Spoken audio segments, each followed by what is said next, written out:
이진우의 손에 잡히는 경제.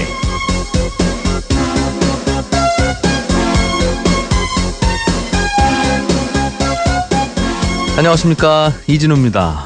손에 잡히는 경제가 뽑은 오늘의 숫자는 1,100원입니다.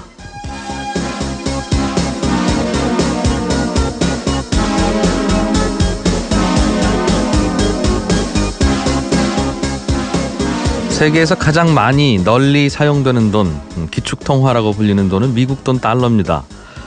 달러 다음으로 인기가 있고 널리 사용되는 돈은 유로존 국가들이 쓰는 유로고요. 그 다음이 일본 돈 엔, 영국 돈 파운드, 그리고 스위스의 스위스 프랑, 이 순서입니다. 그 뒤를 이어서 세계에서 6번째로 제일 많이 사용되는 돈이 캐나다 돈, 캐나다 달러입니다. 그래서 이 캐나다 달러를 세계 6대 통화에 꼽기도 합니다. 우리나라가 이런 캐나다 달러를 빌릴 수 있는 통화 스와프 계약을 체결했습니다. 그동안의 통화 스와프 계약들은 기한과 금액에 제한이 있었는데요. 이번 계약은 만기와 한도를 따로 정하지 않았습니다. 필요할 때마다 무제한으로 돈을 빌려 쓸 수 있는 마이너스 통장이 생긴 셈인데 이 영향일까요? 달러원 환율이 어제 10원 이상 떨어지면서 1,100원에 근접했고요. 오늘은 보니까 좀 더 떨어져서 현재 달러원 환율이 1,100원 밑에서 거래되고 있습니다. 이 통화 스왑 뉴스 말고도 환율이 내려가는 요인은 좀 더 있다는 분석이 많습니다. 우선 수출이 잘 돼서 또 외국인의 주식 투자가 계속 들어오니까 우리나라로 달러가 많이 공급이 되고 있고요. 한국은행이 조만간 기준금리를 올릴지도 모른다고 하는 것이 이것도 원화 강세 요인이 되고 있습니다. 여기에 핵실험 같은 북한의 위협도 이전보다는 좀 줄어든 것 같고요. 과거 같으면 정부의 구두배 개입도 있었겠지만 지금은 이제 그것도 쉽지 않습니다. 요즘 환율이 1,100원 이하로 내려간 외환시장의 기상도와 상황이 지금 그렇습니다.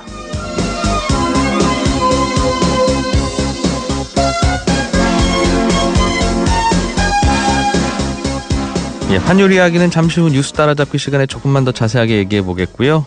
최근엔 원화뿐만 아니라 코스닥 시장 주가도 강세를 보이고 있죠. 어떤 이유 때문인지 앞으로 이 코스닥 시장 상승세가 지속될지 또 전문가와 인터뷰 나눠보겠습니다.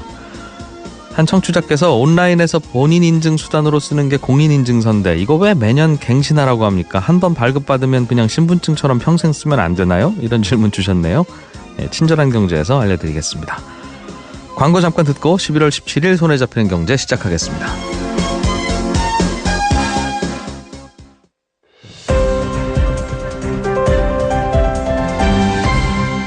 이진우의 손에 잡히는 경제. 네, 눈에 띄는 경제 뉴스들 살펴보겠습니다. 한국경제TV 김치영 기자를 오늘은 전화로 연결했습니다. 안녕하십니까? 네, 안녕하세요. 어디 계시길래 오늘은 스튜디오로 못 나오셨습니까? 제가 어제 부산에 내려왔습니다. 거래소 행사가 있었어요. 출장 가셨군요. 알겠습니다. 예. 달러원 환율이 1,100원대 아래로 내려갔는데 이게 꽤 외환시장에서도 화제가 되는 모양입니다. 예, 그렇습니다. 어제 이제 거의 1년 2개월 만에 환율이 최저치로 원달러 환율이 내려갔습니다. 그 얘기는 원화 가치가 크게 올랐다라는 얘기가 되는데요. 예. 1,100원 선이 어제 장중에 잠깐 깨졌고요.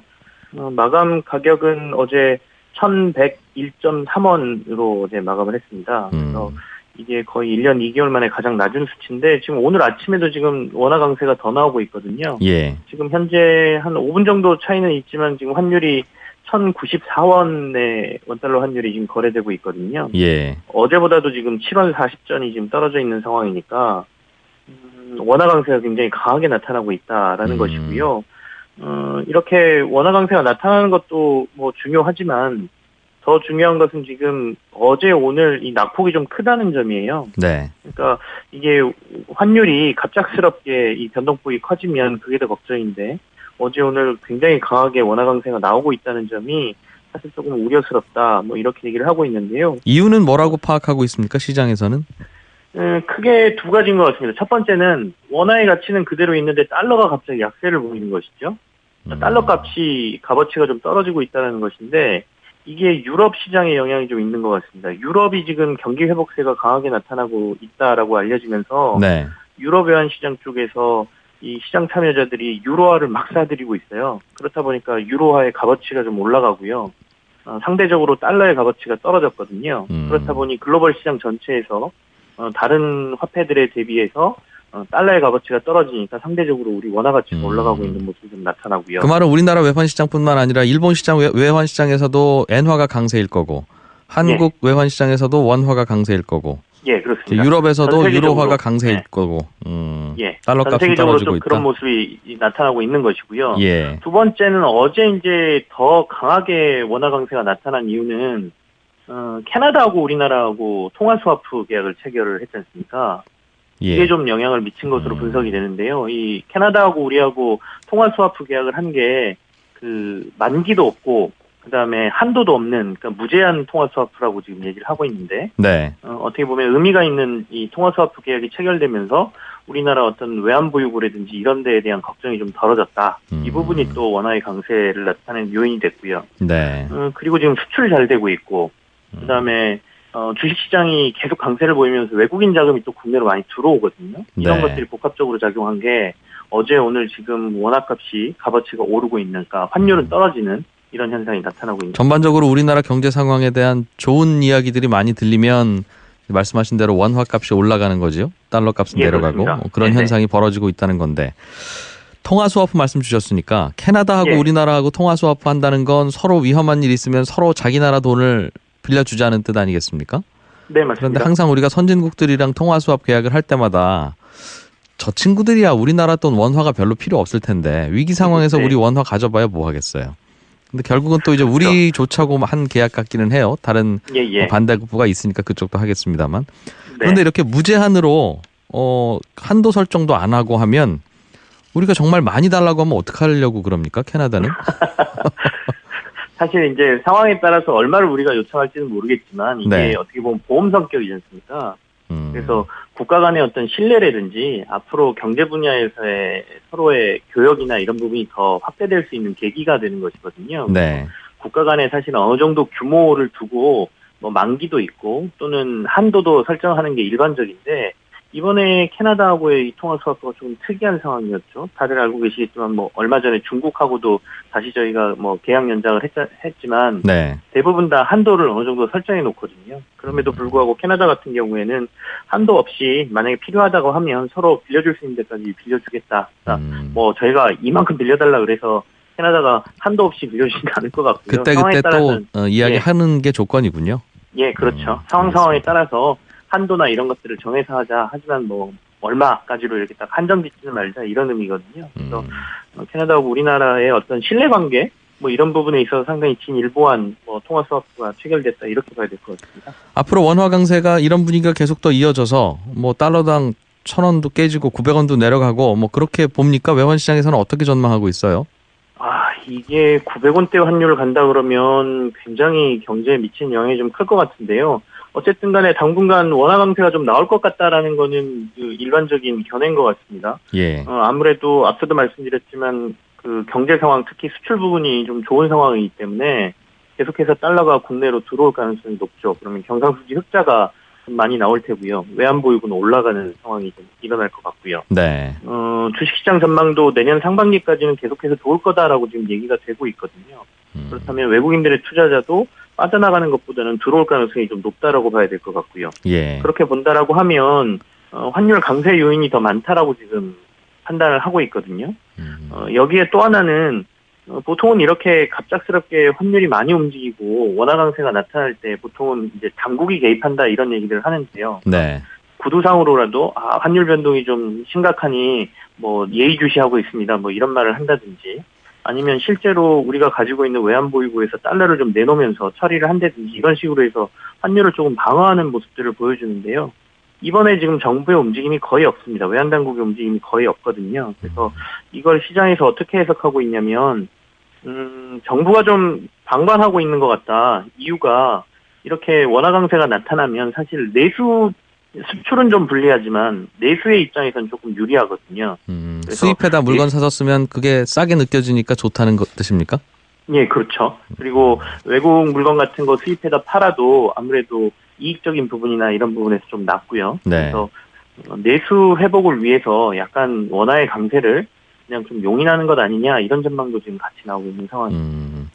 계속 이렇게 원화가 강세가 돼서 문제라면 이제 우리나라 달러가 밖으로 좀 빠져나갈 방법도 생각을 해야 이제 균형이 맞을 텐데 예. 특별히 그런 게 쉽지는 않겠습니다. 석유값이 많이 올라서 석유로 사오는데 달러를 많이 쓴다든가, 우리나라 투자자들이 외국 해외 주식에 투자를 갑자기 많이 한다든가. 그게 이제 사실은 이럴 때 나오는 게 보통은 해외 투자 상품에 대한 비과세라든지 이런 것들이 가끔 발표가 되긴 하는데요. 네. 지금 현재 연말까지 해외 주식 투자에 대한 비과세는 이미 시행 중이거든요. 그래서 알겠습니다. 새롭게 내놓을 만한 것들은 그렇게 많지 않은 것 같은데, 일단은 지금 아까도 말씀드렸지만 외환 당국은 좀 이렇게 지켜보고 있는 상황이지, 네. 개입한다는 의사라든지 이런 것들을 얘기하고 있지는 않은 상황입니다. 우리나라의 비트코인 거래소가 전 세계에서 제일 규모도 크고 활발하다고 하니, 네. 중국이나 일본이나 해외에 있는 비트코인 소유자들이 우리나라 와서 팔아서 네네. 그 원화를 이제 받아서 달러를 바꿔서 갖고 나가면 그게 네. 환율에 영향을 좀 주긴 하겠네요. 거꾸로 이제 그건 우리가 수출하고 반대 방향일 테니까. 예, 이제 워낙 지금 가상화폐 시장이 너무 뜨거워서 예. 사실은 우리나라에서 이렇게 거래 많이 되는 것도, 그리고 아직은 그 당국이나 그 정식적인 화폐로서 인정도 지금 못 받고 있는 상태잖아요. 이제 위험성 있는 시장이기 때문에 그것도 좀 이렇게 양성화시키자, 거기서 어떻게 하자라는 제안을 내놓기도 좀 어려운 상황이거든요. 예. 지진 피해와 관련해서 금융 지원책을 정부가 좀 내놓은 것 같은데요. 예. 주로 어떤 내용들 언급됐습니까? 일단 오늘 오전에 그 행정안전부 쪽에서요, 그 지진 대처 상황 4차 브리핑이 있었습니다. 여기에서 앞으로 그 포항 시내에 있는 수능 시험장에 대한 2차 검사를 다 실시했다는 내용부터 시작해서 피해 상황과 관련된 얘기들이 쭉 발표가 됐는데요. 조금 주목할 만한 것은 정부가 이제 어느 정도 여진이 지금 한 50차례 정도 발생을 했거든요. 네. 근데 점차 줄어들 것으로 보여서 주민 피해 지원하고 복구 작업을 이제 서두르겠다라는 발표가 있었습니다. 그래서 일단은 알고 계시겠지만 전체적으로 재난지역으로 지금 선포하겠다라고 정부가 빨리 특별재난지역으로 선포하겠다라는 것을 추진하고 있고요. 이 특별재난지역으로 이제 선포가 되면 여러 가지 복구와 관련된 것들이 지자체 여러 가지가 지원이 되고요. 피해 주민들 같은 경우에는 전기료, 통신요금, 도시가스 이런 공과금들이 할인되는 효과 네. 이런 것들이 좀 있거든요. 그래서 이것들을 빨리 진행을 하겠다라고 지금 얘기를 하고 있고, 말씀하신 금융지원 같은 경우에는 기업하고 개인들로 좀 나눠서 돼 있는데요. 대부분이 사실은 근데 금융지원이라는 게 대출입니다. 네. 저리의 대출을 해주겠다라는 거거든요. 그래서 기업들 같은 경우에는 기업은행을 중심으로 해서 총 500억 원 정도의 특별 대출을 지원을 한다라고 발표를 했고, 기업당 3억 원의 최대 한도로 금리는 일반 대출 금리보다 1%포인트 정도 낮춰서 대출을 해주겠다라는 것이고요. 예. 당장 대출금을 갚아야 되는 데들 같은 경우에는 이걸 유예해 준다라는 내용이 지금 포함되어 있고요. 일반 시민들 같은 경우에는 시중은행들이 비슷합니다. 2천만 원 한도에서 긴급 생활안정 대출을 조금 더 저리에 해주도록 지금 얘기가 나오고 있고. 이게 전부 다 대출이네요. 그렇죠. 그리고 금융회사들이 공짜로 돈을 줄 수는 없겠습니다만. 예. 이제 특별 재난구역이 선포되고 그러면 일부 지원금 같은 게 나오긴 할 텐데 아직까지는 이런 대출 관련이고, 다만 이제 갚아야 되시는 분들 있잖아요. 네. 돈을 갚아야 되시는 분들은 한 6개월 정도 유예를 해주고, 알겠습니다. 그리고 특히 카드값 같은 경우에도 한 6개월 뒤에부터 앞으로 갚을 수 있도록 하겠다, 이런 지원책들이 대부분입니다. 네. 실손보험이라고 병원 가면 병원비 꽤 많이 냈을 때 그거 차액을 보험회사에서 보험금으로 주는, 우리 많이 가입한 보험이 있는데, 네. 이게 개인적으로도 실손보험에 가입했는데 직장을 입사하거나 혹은 옮기고 나니까 그 직장에서도 실손보험을 단체로 가입해서 우리 직원들은 병원 가서 병원비 많이 쓰면 다 보험으로 처리합니다 하는 그런 사내복지제도가 있는 회사들이 꽤 있다 하더군요. 예, 그렇습니다. 그러면 그 개인의 입장에서 보면, 아니 개인적으로 가입한 것도 있고 직장에서 해주는 것도 있고, 그러면 이중 지출인데 그렇다고 병원비 2만 원 썼다고 4만 원 주는 건 아니니까. 그렇죠. 애매한 상황이었는데 이게 좀 개선되는 모양입니다. 어떻게 바뀌어요? 예, 그렇습니다. 금융당국에서 이 직장 실손보험, 그러니까 상해보험이라고도 얘기하는데요. 직장 실손보험하고 개인 실손보험이 겹칠 경우에는 이걸 잠시 중단했다가 회사를 그만둘 때 네. 다시 개인 보험으로 전환할 수 있는 방법을 하나 먼저 내놨고요. 그리고 나중에 아예 이제 가입을 중단했다가 회사에 네. 실손보험이 있다라고 하면 나중에 추가로 가입할 때도 큰 무리 없이 가입할 수 있게 하는 방법을 지금 추진하겠다라고 발표를 했습니다. 잠깐 정지시킬 수 있다는군요. 보험료 안 내더라도 유지되게? 예. 일단 회사에서 저희가 대부분 이 단체 상해보험은 실손보험으로 가입돼 있기 때문에 예. 거의 동일한 효과를 볼 수가 있거든요. 그래서 지금은 회사하고 개인이 같이 실손보험을 가입하고 있다라고 하면 말씀하신 대로 중복 가입인데다가 그런데 그냥 해지할 수 예. 없었던 게 지금 해지하고 나서 나 퇴사 이후에 한 60세쯤 돼서 그때 새로 가입하려고 하면 뭐 예. 이런저런 병 많이 생겼다고 가입 안 받아주니까 그게 이제 두려우니까 계속 해약은 못하고 그죠. 갖고 있었던 해약을 건데 못했던 것이죠. 근데 일단 이제 정지시킬 수 있는 거군요. 그러니까. 예, 정지도 시킬 수 있고 해약을 했다가 다시 가입할 때도 앞서 말씀하신 것처럼 직장 실손보험에 이제 옵션을 넣어서 네. 어떤 질병이나 이런 것들이 있다 하더라도 직장을 그만두고 난 이후에 다시 가입할 수 있도록 하는 게 알겠습니다. 제도적으로 만들겠다라는 게 금융당국의 입장이거든요. 그래서 네. 이게 시행이 된다라고 하면 많은 분들이 혜택을 볼 수 있을 것 같습니다. 지금은 이중으로 사실 개인적으로 가입하면서 또 보험비를 내고 있는데 예. 이게 이제 직장보험으로 가능하기 때문에 직장 실손보험으로 알겠습니다. 여러 부분에 있어서 좀 도움이 될 것 같고요. 조만간 그리고 그렇게 하겠다고 기자간담회에서 밝혔다는 거죠. 금감원장이. 예, 그렇습니다. 알겠습니다. 한국경제TV 김치영 기자였습니다. 고맙습니다.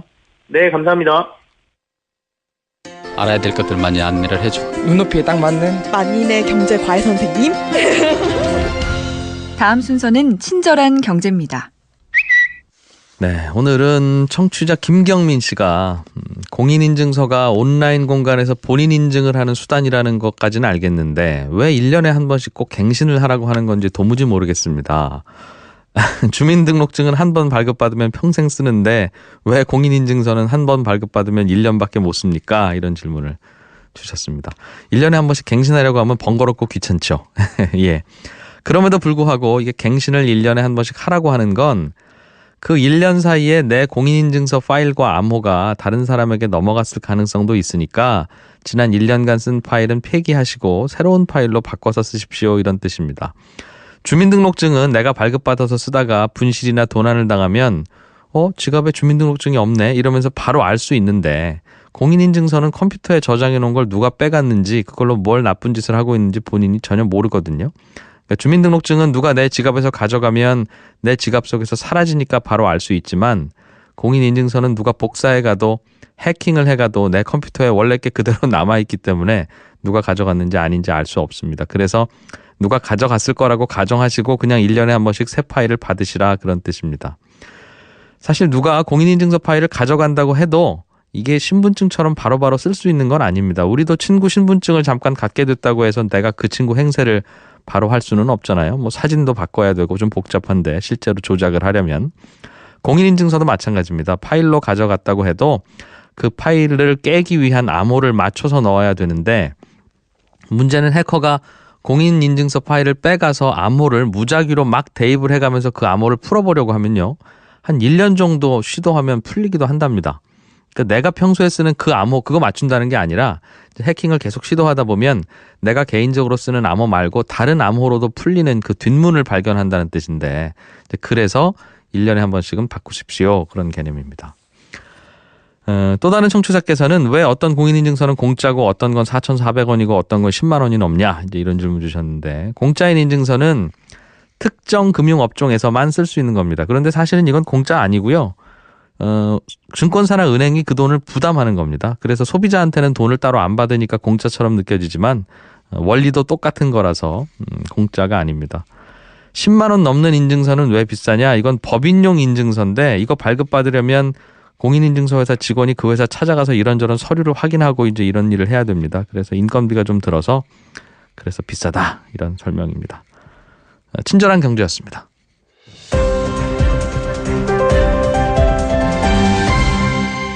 경제를 생각하는 사람들의 즐거운 습관. 이진우의 손에 잡히는 경제.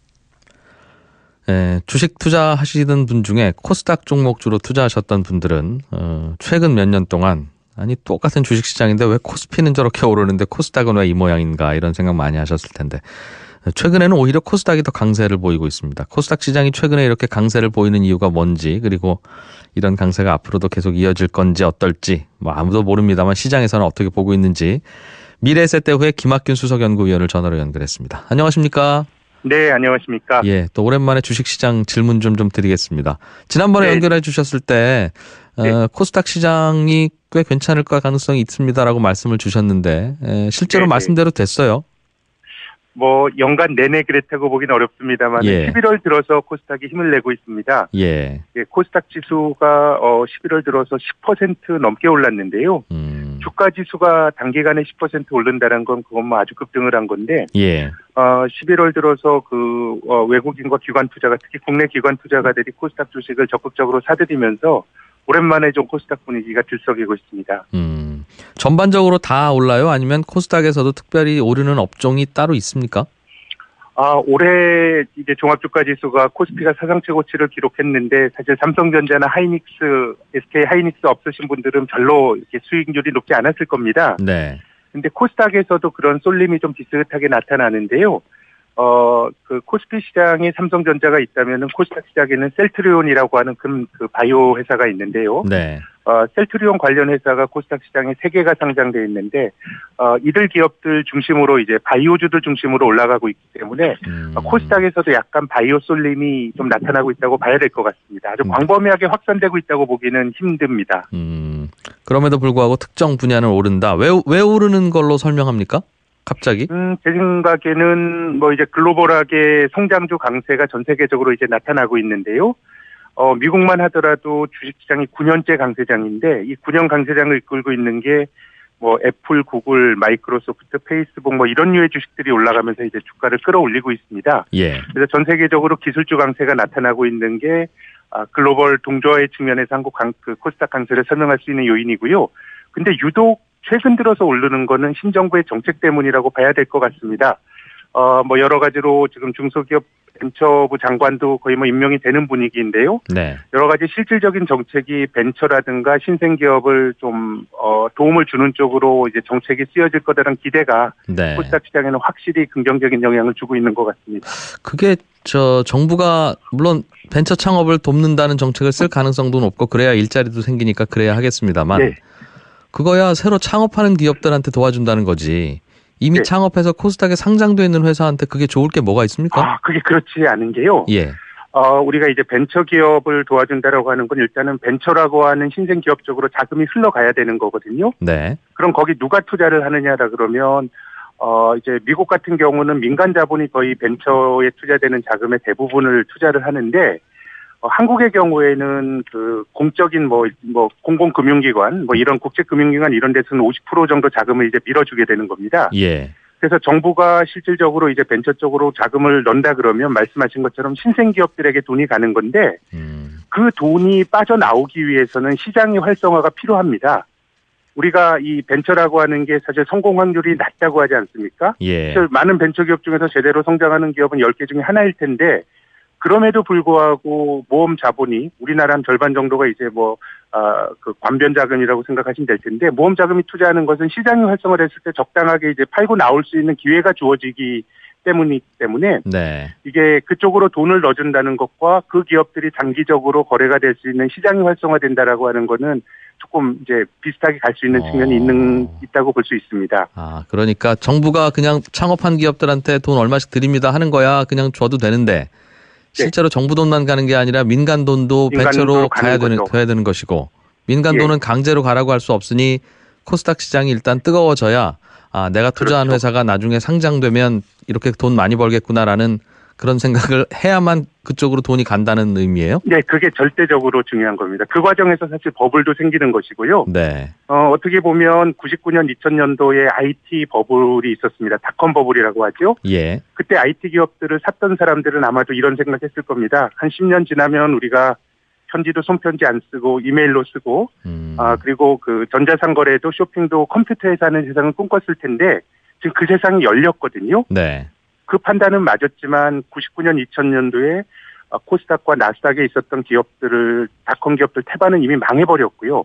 지금 이 생태계를 장악한 것은 미국은 구글이고 한국은 네이버인데 구글과 네이버는 99년, 2000년도에 아예 상장도 안 됐던 회사입니다. 네. 그러니까 제가 드리고 싶은 말씀은 어떻게 보면 그 신산업이 성장하는데 버블은 필요악이라고 생각하는 게 일단 특정 산업으로 돈이 가고 안 망할 기업으로 정확히 가면 좋겠지만 사람들은 그걸 알 수가 없기 때문에 네. 광범위하게 돈이 가고 시장이 활성화되면서 모험 자본이 빠져나오고 또 그 과정에서 버블이 터지면서 또 손해보는 사람이 나오겠지만 살아남은 한두 개 기업이 이제 생태계를 바꾸는 거라 그러면은 네. 결국은 자금의 투입과 시장의 활성화라고 하는 것은 불가분의 관계에 있다고 저는 생각을 합니다. 알겠어요. 그러니까 뭐 정부도 벤처 활성화 차원에서도 스타트업 활성화 차원에서도 코스닥 시장이 뜨거워지는 걸 바랄 것이다라는 거는 이해가 됐습니다. 네. 정부가 바라니까 그럼 먼저 뜨거워져 주는 겁니까? 그런 측면도 확실히 있는 게 앞서 말씀드린 것처럼 뭔가 정부가 한국의 정책을 쓸 거라고 보는 거군요. 알겠습니다. 돈을 예. 실제로 보낼 수 있는 권한을 이제 사실 정부가 가지고 있는 측면이 있고요. 또 과거에도 그 정권이 처음에 이제 취임했을 때 그 정권이 믿었던 어떤 경제 정책과 관련된 종목들은 대부분 좋았습니다. 김대중 정권 때도 비슷하게 이제 코스닥 육성한다 그러면 코스닥 광풍이 불었었고요. 네. 과거 노태우 정권 때는 200만 호 주택 건설한다 그러면서 분당 일산을 지을 때 건설주가 좋았는데 지금은 가장 힘 있는 정부의 정책 방향이 이런 쪽이라 그러면 지나고 나서 또 버블이 생기고 또 꺼질지 모르겠습니다만은 그런 기대감으로 지금 시장이 반응하는 것은 전 나름 합리적인 반응이라고 알겠습니다. 생각을 합니다. 예. 그렇다면 뭐 IT 업종도 있고 많을 텐데 코스닥에서 왜 네. 바이오 의학 업종이 먼저 움직인다고 판단하고 있습니까? 그것은 여러 가지 신기술 업종 중에서 예. 장기적으로 주식을 가져가는데 한국에 어떤 기업이 될 거냐라고 했을 때 그래도 그 기술이 실질적인 수익으로 이어질 수 있는 확률이 가장 높은 게 아직까지는 바이오라고 하는 좀 인식이 있는 것 같고요. 네. 바이오와 더불어서 최근에 게임 주식도 괜찮은데 뭐 이런 것들이 막연한 기대가 아니라 실제로 돈을 벌 수 있는 그런 그 가능성과 좀 맞닿아 있기 때문에 바이오 게임주들이 좀 많이 오르는 것 같습니다. 알겠습니다. 코스닥이 요즘 많이 오르는 이유 중에 하나가 앞으로 연기금이 코스닥 투자를 늘릴 것 같아서라는 이유도 있다고 설명을 하고 있습니다. 이것도 뭐 정부 정책과 좀 이제 맞닿아 있다고 생각이 되는데요. 지금은 벤처기업이 연기금이 투자 안 하고 있어요? 어떤 상황입니까? 못했던 건 아닌데 네. 상대적으로 코스닥은 거대 투자자가 투자하기엔 굉장히 작은 시장이었습니다.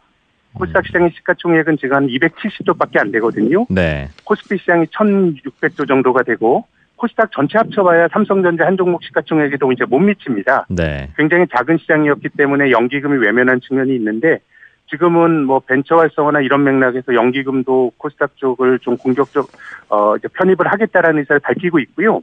앞서 말씀드린 것처럼 코스닥 시장은 시장의 규모가 작기 때문에 상대적으로 작은 자금이 들어와도 주가는 좀 탄력적으로 오를 수 있는 구조인 거거든요. 네. 그래서 뭐 연기금이 11월 들어서 코스닥 시장에서 2천억 원 정도를 사고 있는데 같은 돈을 사더라도 규모가 적기 때문에 많이 오른다 주가가 이거죠? 받는 그런 탄성은 조금 더 크게 나타나는 것 같습니다. 연기금의 코스닥 투자 비중을 10%대까지 올릴 거라는 이야기도 뉴스에 들리던데 지금은 몇 퍼센트나 되고 10% 정도 올리려면 돈으로는 얼마나 더 사야 되는 겁니까? 예, 이건 뭐 너무도 많은 가정이 들어가기 때문에 뭐 단정적으로 말씀드리긴 어렵습니다만은 뭐 증권업계의 대체적인 분석은 한 10조 원에서 15조 원 정도가 예. 신규로 더 유입될 수 있을 거라는 기대가 있습니다. 10조 원 정도. 지금 11월 들어서 얼마나 더 샀다고 하셨죠? 연기금이 코스닥 종목들을? 2천억 원 정도 샀습니다. 2천억 샀는데 이 정도 올랐는데 10조 원이 더 들어오면 글쎄요. 그렇죠. 상당히 큰 예. 효과는 클 수 있겠죠. 알겠습니다. 그럼 말씀하신 그런저런 이유로 앞으로 코스닥 시장이 계속 오를 가능성이 더 높다고 시장에서 보고 있어요? 네, 저는 뭐 이제 시작이니까요. 종합주가지수는 그 사상 최고치를 경신하고 있지만 코스닥은 최근에 많이 올라서 2015년 여름 정도 주가를 지금 회복한 수준이거든요. 예. 그래서 뭐 더 오를 수 있다라고 뭐 이제 그런 낙관론이 많고 저도 뭐 그렇게 생각합니다만은 아까 네. 말씀드린 것처럼 저는 성장주 투자는 게임이라고 생각하셔야 됩니다. 이 회사를 평생 장기 투자해서 이 회사가 안 망하고 갈 거냐라 그러면 뭐 확률이 높은 그건 벤처가 아닌 거거든요. 네. 그래서 시장이 달아오르고 사람들이 더 많은 돈이 들어왔을 때는 뭐 적당히 좀 이제 차익을 실현하는 정도가 좀 필요한 것 같고, 근데 아무튼 지금은 과열이라고 말하기에는 이제 상승세가 막 시작됐기 때문에 지나고 나면 버블로 이제 이어질 가능성이 높다고 생각이 됩니다만은 아직은 더 부풀어 오를 가능성이 높은 그런 단계가 아닌가 싶습니다. 김학균 의원께서 주식시장 괜찮다고 말씀하신 게 저희 인터뷰는 그동안 많이 하셨습니다만 꽤 드문 일이었는데요. 아, 그랬었나요? 예. 고맙습니다. 말씀 잘 들었습니다. 예, 감사합니다. 예, 미래에셋대우의 김학균 수석연구위원이었습니다.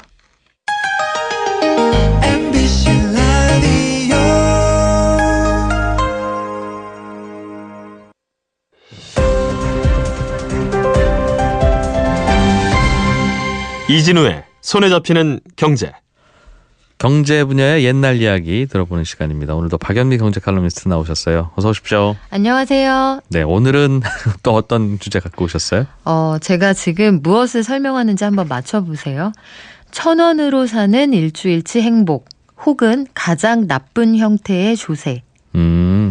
복권. 느낌이 딱 오세요. 네, 예. 그렇죠. 그 복권의 두 얼굴인데 오늘은 이 복권 얘기 함께 해볼까 합니다. 로또라고 해서 숫자를 우리가 적어 넣는 복권이 처음 나왔을 때 네. 그때 참 인기를 끌었던 기억이 있어요. 과거의 굉장했죠. 복권은 우리가 번호를 고를 수는 없었잖아요. 그렇죠. 예. 그런데 실제로 내가 번호를 집어넣을 수 있다는 건 책임감이 더 커지지 않아요? 그렇기도 그래서? 하고 네. 아니 그 과거에는 꿈에서 조상님이 나타나서 번호를 가르쳐 주기를 또 하는데 네. 가르쳐 주면 뭐합니까? 그 번호 어디서 파는지 알 수 없는데. 그렇죠. 근데 로또는 그게 가능해서 꽤 인기를 끌었던 기억이 나는데 요즘도 잘 팔린다면서요? 요즘도 인기가 굉장합니다.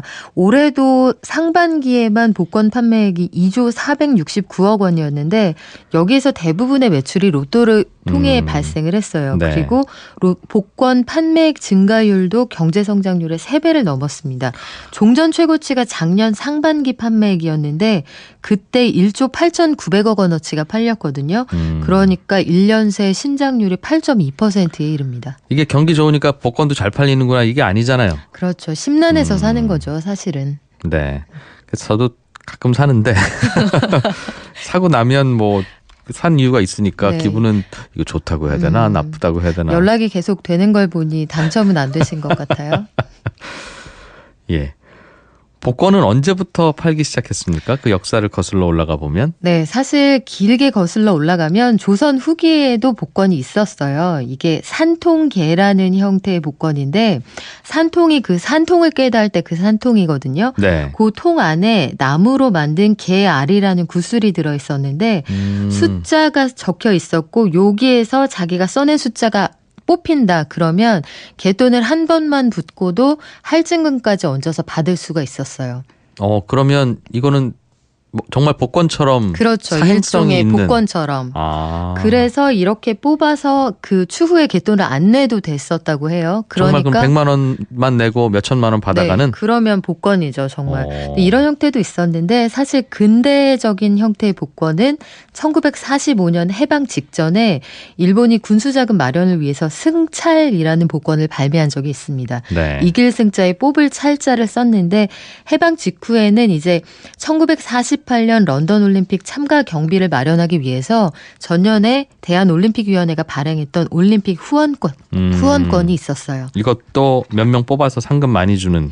그렇죠. 우리가 이게 태극기를 달고 나간 첫 하계 올림픽인데 네. 나갈 돈이 없었거든요. 그런 방식으로 마련을 했고 그런데 정부가 공식적으로 현대적인 복권을 만들어서 판 건 한국전쟁이 한창이던 1951년 7월 10일부터입니다. 오. 지금도 복권을 기획재정부 복권위원회가 만들잖아요. 예. 그런데 당시에도 재무부가 이 업무를 관장을 했는데 임시수도였던 부산시청 앞 또 국제시장 같은 곳들에서 애국복권이라는 것을 발매하기 시작합니다.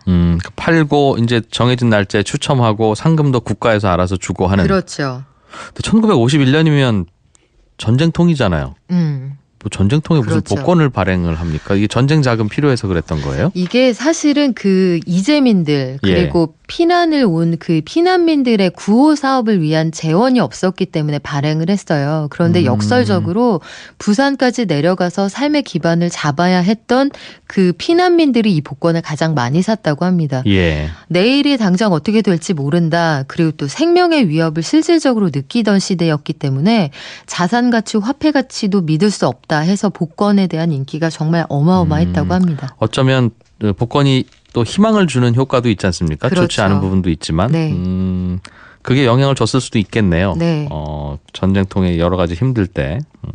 추첨은 그럼 어떻게 했습니까? 지금은 추첨하면 TV 중계를 했을 텐데 그때는 이게 TV는 없었을 테니. 복권이 두 종류로 발행이 됐거든요. 네. 그 자리에서 그 바로 당첨 여부를 알 수 있는 개봉식 200원짜리가 있었고요. 예. 추첨을 하는 액면가 500원짜리가 있었는데 이 추첨식 복권의 추첨이 팔고 나서 석 달이 지난 다음에 이루어졌어요. 아, 석 달 동안 그럼 네. 희망을 갖는 그냥 거예요? 정말 숨 넘어가는 거죠. 당최 언제 추첨을 하는 거야 해서 요즘처럼 미디어나 통신이 발달한 때가 아니었기 때문에 네. 1등에 당첨이 되고도 그걸 모르고 지나가는 아니, 분들도 정말 있었다고 그러겠습니다. 해요. 석 달 전에 복권 선거 까맣게 잊을 수도 그렇죠. 있지요. 그리고 이때는 하루 벌어서 하루 먹던 시절이라 근데 실제로 52년 3회 애국복권 1등 당첨자가 네. 발표하고 일주일이 지나도록 자기가 당첨된 걸 모르고 있다가 뒤늦게 은행으로 달려갔다. 이게 신문 기사에 그 당시 신문에 네, 뭐 분수대 이런 코너에 실려 있습니다. 잘 찾았네요. 그래도 일주일이면 다행이죠. 잊어버리면 까맣게 잊을 텐데. 그렇죠. 뭐 하시던 분이었답니까? 그것까지는 제가 알아보지 못했습니다. 네. 예. 요즘은 1등 당첨되면 뭐 어떻게 알고 이런저런 곳에서 전화도 오고 그런다면서요? 그렇죠. 그런데 당시에는 더 그랬던 모양이에요. 왜냐하면 고액에 당첨이 되면 이름, 나이, 집 주소까지 신문에 실었어요. 이때는. 네. 가능하면 사진도 구해서 실었다고 하는데 언론들이 당시에는 사건 기사에서 사망자 사진부터 구하는 게 관행이었으니까 네. 어떤 분위기였는지 짐작이 됩니다. 당첨자 얼굴 사진이 신문에 나왔다. 심지어 집 주소까지. 어디 사는 아무개. 네. 그러니까 뭐 어마어마했죠. 주변에서 사업 한번 해보지 않겠니? 좋은 일 좀 해보지 않겠니? 해서 예. 당첨이 정말 행운이냐 아니면 이게 엄청난 압박이냐 이런 얘기들도 많았습니다. 요즘에는 어렵지만 그 당시에는 맞아요. 기자들이 무슨 사건 벌어지고 나면 네.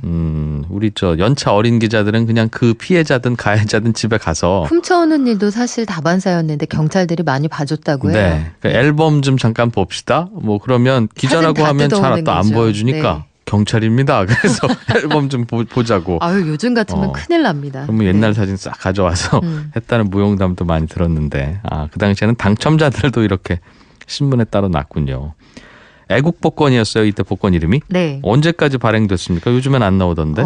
이게 1950년대 중반부터 인기가 조금씩 사그라드는데 찬물을 확 끼얹은 사건이 하나 벌어집니다. 초창기의 발행 업무는 현재의 산업은행인 칙산은행이 담당을 했었는데 네. 후기로 넘어가면서 지금은 사라진 조흥은행이 이 업무를 담당을 하거든요. 그런데 조흥은행의 직원들이 당첨 복권 1000장을 빼돌리는 사건이 벌어져요. 네. 이게 사회적으로 굉장히 큰 무리를 일으키면서 조선일보가 1957년 6월 17일에 이 소식을 전합니다. 또 닷새 뒤에는 경향신문이 정부가 조흥은행의 전면 감사에 들어갔다 이런 내용이 실려 있거든요. 예. 이게 일면 기사인데요. 그날 신문을 보면서도 이 와중에 참 이 어수선한 상황 속에서 그 아래에 있는 광고도 참 눈에 들어오더라고요. 약간 57년 신문을 박연미 기자는 직접 보세요? 거기 옛날 신문 보기에 서비스가 돼요. 그래요? 포털에서 보면 이 난리통에도 그 아래에는 중구 북창동에서 대입 입시 강좌가 개강합니다. 이런 광고가 또 실려 있습니다. 이런 식으로 아주 어수선하던 사회상에서 애국복권은 결국 1957년 8월 22일에 발행이 중지가 됩니다. 이게 얼마나 큰 뉴스였는지 조간들이 모두 일제히 일면에 이 뉴스를 타전합니다. 그 이후에 이제 주택복권 추첨하던 건 저 어릴 때 기억이 나는데 네. 동그란 판 돌리고 화살 쏘든 드라마를 통해서도 많이 알려져 있는 내용이죠. 예, 그게 이제 그 뒤에 한 10년쯤 후에 다시 태어나기 시작했군요. 네. 복권 이야기 재밌게 들어봤습니다. 뭐 좀 느끼셨어요? 복권 이야기 찾아보면서? 많이 팔렸는데 왜 마음이 가난할까 이런 고민이 좀 되기도 하더라고요. 날씨가 차가워서 그런가요? 네. 박연미 경제 칼럼니스트였습니다. 고맙습니다. 고맙습니다. 말씀 잘 들었습니다. 예, 손에 잡히는 경제는 여기까지고요. MBC 팝업도 끝났는데 손에 잡히는 경제 주말 방송은 언제부터 시작하냐 궁금해하시는 분들 계신데 이번 주 주말만 쉬고 다음 주부터는 주말 방송 시작할 예정입니다. 그때부터는 365일 하루도 빠지지 않는 손에 잡히는 경제 시작합니다. 이진우였습니다. 들어주신 여러분 고맙습니다.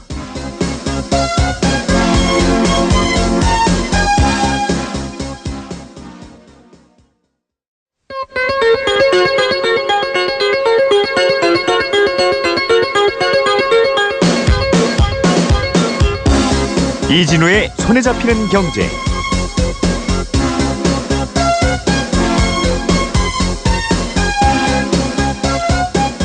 안녕하십니까, 이진우입니다.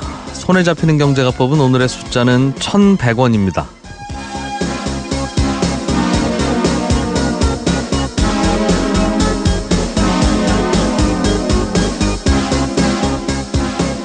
세계에서 가장 많이 널리 사용되는 돈, 기축통화라고 불리는 돈은 미국 돈 달러입니다. 달러 다음으로 인기가 있고 널리 사용되는 돈은 유로존 국가들이 쓰는 유로고요. 그 다음이 일본 돈 엔, 영국 돈 파운드, 그리고 스위스의 스위스 프랑 이 순서입니다. 그 뒤를 이어서 세계에서 6번째로 제일 많이 사용되는 돈이 캐나다 돈, 캐나다 달러입니다. 그래서 이 캐나다 달러를 세계 6대 통화에 꼽기도 합니다. 우리나라가 이런 캐나다 달러를 빌릴 수 있는 통화 스와프 계약을 체결했습니다. 그동안의 통화 스와프 계약들은 기한과 금액에 제한이 있었는데요. 이번 계약은 만기와 한도를 따로 정하지 않았습니다. 필요할 때마다 무제한으로 돈을 빌려 쓸 수 있는 마이너스 통장이 생긴 셈인데 이 영향일까요? 달러원 환율이 어제 10원 이상 떨어지면서 1,100원에 근접했고요. 오늘은 보니까 좀 더 떨어져서 현재 달러원 환율이 1,100원 밑에서 거래되고 있습니다. 이 통화 스왑 뉴스 말고도 환율이 내려가는 요인은 좀 더 있다는 분석이 많습니다. 우선 수출이 잘 돼서 또 외국인의 주식 투자가 계속 들어오니까 우리나라로 달러가 많이 공급이 되고 있고요. 한국은행이 조만간 기준금리를 올릴지도 모른다고 하는 것이 이것도 원화 강세 요인이 되고 있습니다. 여기에 핵실험 같은 북한의 위협도 이전보다는 좀 줄어든 것 같고요. 과거 같으면 정부의 구두 개입도 있었겠지만 지금은 이제 그것도 쉽지 않습니다. 요즘 환율이 1,100원 이하로 내려간 외환시장의 기상도와 상황이 지금 그렇습니다.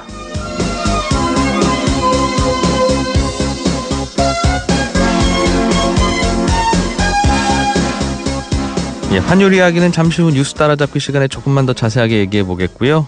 최근엔 원화뿐만 아니라 코스닥 시장 주가도 강세를 보이고 있죠. 어떤 이유 때문인지 앞으로 이 코스닥 시장 상승세가 지속될지 또 전문가와 인터뷰 나눠보겠습니다.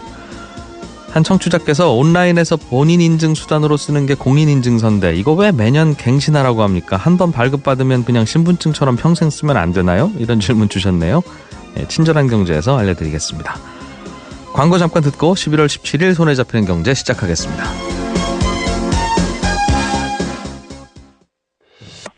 여기에서 앞으로 그 포항 시내에 있는 수능 시험장에 대한 2차 검사를 다 실시했다는 내용부터 시작해서 피해 상황과 관련된 얘기들이 쭉 발표가 됐는데요.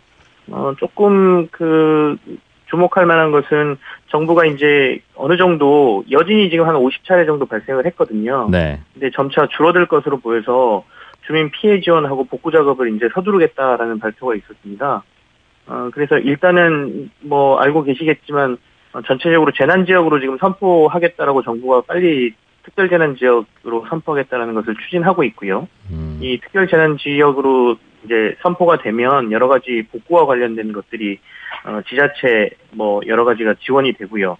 피해 주민들 같은 경우에는 전기료, 통신요금, 도시가스 이런 공과금들이 할인되는 효과 네. 이런 것들이 좀 있거든요. 그래서 이것들을 빨리 진행을 하겠다라고 지금 얘기를 하고 있고 말씀하신 금융지원 같은 경우에는 기업하고 개인들로 좀 나눠서 돼 있는데요. 대부분이 사실은 근데 금융지원이라는 게 대출입니다. 네. 너리의 대출을 해주겠다라는 거거든요.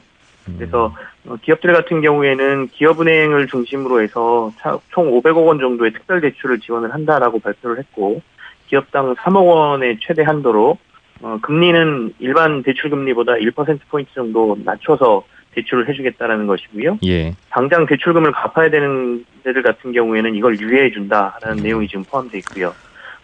일반 시민들 같은 경우에는 시중은행들이 비슷합니다. 2천만 원 한도에서 긴급 생활안정 대출을 조금 더 저리에 해주도록 지금 얘기가 나오고 있고. 이게 전부 다 대출이네요. 그렇죠. 그리고 금융회사들이 공짜로 돈을 줄 수는 없겠습니다만. 예. 이제 특별 재난구역이 선포되고 그러면 일부 지원금 같은 게 나오긴 할 텐데 아직까지는 이런 대출 관련이고 다만 이제 갚아야 되시는 분들 있잖아요. 네. 돈을 갚아야 되시는 분들은 한 6개월 정도 유예를 해주고. 알겠습니다. 그리고 특히 카드값 같은 경우에도 한 6개월 뒤에부터 앞으로 갚을 수 있도록 하겠다. 이런 지원책들이 대부분입니다. 네. 실손보험이라고 병원 가면 병원비 꽤 많이 냈을 때 그거 차액을 보험회사에서 보험금으로 주는 우리 많이 가입한 보험이 있는데 네. 이게 개인적으로도 실손보험에 가입했는데 직장을 입사하거나 혹은 옮기고 나니까 그 직장에서도 실손보험을 단체로 가입해서 우리 직원들은 병원 가서 병원비 많이 쓰면 다 보험으로 처리합니다 하는 그런 사내 복지제도가 있는 회사들이 꽤 있다 하더군요. 예, 그렇습니다. 그러면 그 개인의 입장에서 보면 아니 개인적으로 가입한 것도 있고 직장에서 해주는 것도 있고 그러면 이중 지출인데 그렇다고 병원비 2만 원 썼다고 4만 원 주는 건 아니니까 그렇죠. 애매한 상황이었는데 이게 좀 개선되는 모양입니다. 어떻게 바뀌어요? 예, 그렇습니다. 금융당국에서 이 직장 실손보험가 빠져나가는 것보다는 들어올 가능성이 좀 높다라고 봐야 될 것 같고요. 예. 그렇게 본다라고 하면 환율 강세 요인이 더 많다라고 지금 판단을 하고 있거든요. 여기에 또 하나는 보통은 이렇게 갑작스럽게 환율이 많이 움직이고 원화 강세가 나타날 때 보통은 이제 당국이 개입한다 이런 얘기를 하는데요. 네. 구두상으로라도 환율 변동이 좀 심각하니 뭐 예의주시하고 있습니다. 뭐 이런 말을 한다든지 아니면 실제로 우리가 가지고 있는 외환보유고에서 달러를 좀 내놓으면서 처리를 한다든지 이런 식으로 해서 환율을 조금 방어하는 모습들을 보여주는데요. 이번에 지금 정부의 움직임이 거의 없습니다. 외환당국의 움직임이 거의 없거든요. 그래서 이걸 시장에서 어떻게 해석하고 있냐면 정부가 좀 방관하고 있는 것 같다. 이유가 이렇게 원화 강세가 나타나면 사실 수출은 좀 불리하지만 내수의 입장에서는 조금 유리하거든요. 수입해다 물건 사서 쓰면 그게 싸게 느껴지니까 좋다는 것 뜻입니까? 예, 그렇죠. 그리고 외국 물건 같은 거 수입해다 팔아도 아무래도 이익적인 부분이나 이런 부분에서 좀 낮고요. 네. 그래서 내수 회복을 위해서 약간 원화의 강세를 그냥 좀 용인하는 것 아니냐 이런 전망도 지금 같이 나오고 있는 상황입니다. 계속 이렇게 원화가 강세가 돼서 문제라면 이제 우리나라 달러가 밖으로 좀 빠져나갈 방법도 생각을 해야 이제 균형이 맞을 텐데 예. 특별히 그런 게 쉽지는 않겠습니다. 석유값이 많이 올라서 석유로 사오는데 달러를 많이 쓴다든가 우리나라 투자자들이 외국 해외 주식에 투자를 갑자기 많이 한다든가 그게 이제 사실은 이럴 때 나오는 게 보통은 해외 투자 상품에 대한 뭐 비과세라든지 뭐 이런 것들이 가끔 발표가 되긴 하는데요. 네. 지금 현재 연말까지 뭐 해외 주식 투자에 대한 비과세는 이미 시행 중이거든요. 그래서 알겠습니다. 새롭게 내놓을 만한 것들은 그렇게 많지 않은 것 같은데 일단은 지금 뭐 아까도 말씀드렸지만 외환당국은 좀 이렇게 지켜보고 있는 상황이지 네. 뭐 개입한다는 의사라든지 이런 것들을 뭐 얘기하고 있지는 않은 상황입니다.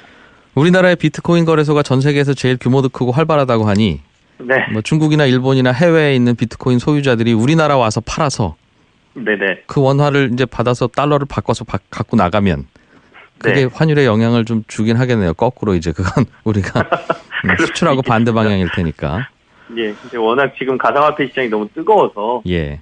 사실은 우리나라에서 이렇게 거래 많이 되는 것도 그리고 아직은 그 당국이나 그 정식적인 화폐로서 인정도 지금 못 받고 있는 상태잖아요. 굉장히 위험성 있는 시장이기 때문에 그것도 좀 뭐 이렇게 양성화시키자 거기서 어떻게 하자라는 제안을 내놓기도 좀 어려운 상황이거든요. 예. 지진 피해와 관련해서 금융 지원책을 정부가 좀 내놓은 것 같은데요. 예. 주로 어떤 내용들 언급됐습니까? 일단 오늘 오전에 그 행정안전부 쪽에서요.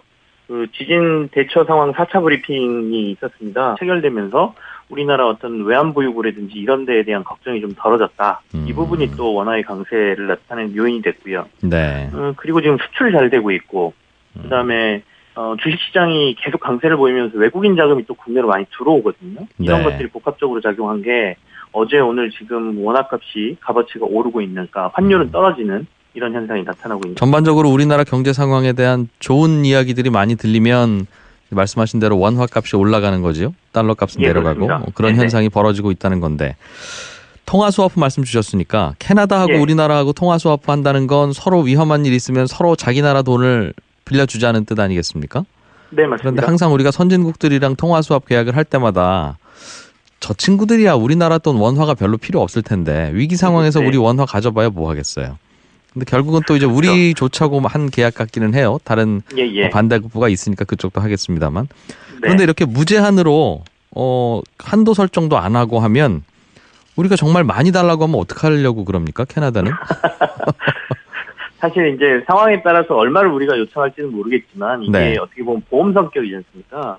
그래서 국가 간의 어떤 신뢰라든지 앞으로 경제 분야에서의 서로의 교역이나 이런 부분이 더 확대될 수 있는 계기가 되는 것이거든요. 네.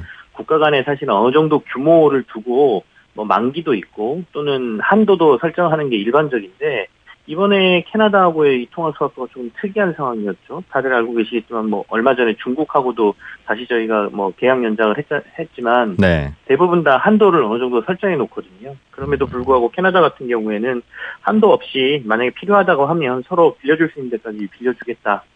뭐 저희가 이만큼 빌려달라 그래서 캐나다가 한도 없이 밀어주지 않을 것 같고요. 그때 또 이야기하는 게 조건이군요.